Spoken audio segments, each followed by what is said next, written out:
SVM is a custom fabrication shop that also does installations of some of their fabrications, and they also do service work for their industrial customers. We fabricate anything from heavy structural steel to ornamental railing. The facility as a whole has 3 companies operating in it, and the electrical bill is somewhere around $8,000 a month.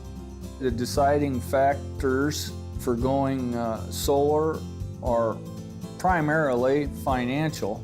I hadn't realized till recently that the cost of solar had come down and the return on investment was as favorable as it now is.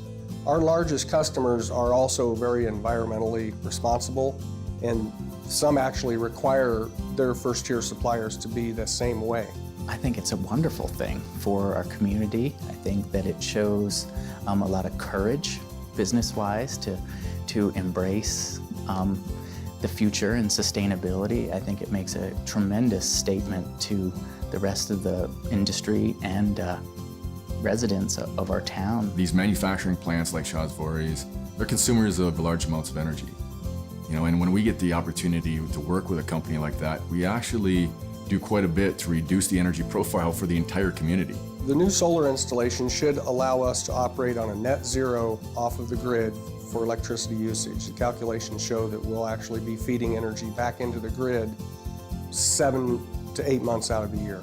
We are very focused on defining that payback period. That is an integral part to the design.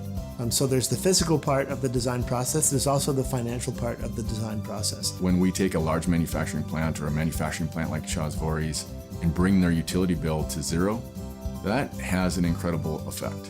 People didn't even realize that it could be done. Just the mentality in the public of alternative fuels puts us in a position where we can say we're involved in going there.